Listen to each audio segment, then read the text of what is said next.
Құрметті біздің Құрақ Көрпе Қолөнер арнасының көрермендері, алдында сіздерге мына жемісті көрсеткен едім. Қазір көрсетейін. Қалай теріс айналдырады қызым? Әр жағына қарататын істейді. Қалай істейді балам? Бассам істемей жатыр, айналмай жатыр ғой. Ой, ол фотография ғой. Жоқ, ар жағын қаратады. Істемейді, короче, бүйтіп тұрса. Мына жемісті көрсеткен едім алдында сіздерге. Әркім біреу қарақат деді, бұл қарақат та емес екен. Бұл кустарник деп аталады екен, орысша, қазақшасын біле алмадым. Кустарник деп аталады екен. Жемісі қап-қара болып піседі екен.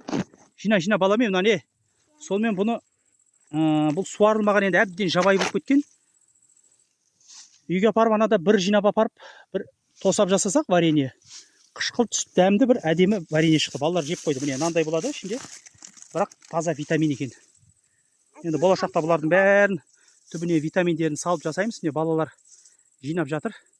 Үйге апарып варенье жасап жеген келіп. Мына ағаштар тасып жатыр отындарды. Құдайға шүкір. Жұмыс жүріп жатыр. Сол кустарник деп аталады екен. Биіктігі биік болады екен. Кейбіреулер ағаш болып өсіп кетеді екен. Анау тұрған сол қосының ағашы, бірақ ол биік болып кеткеннен бермей қалыпты.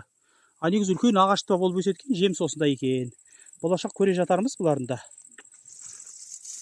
Сол, жақсы аман сау болыңыздар.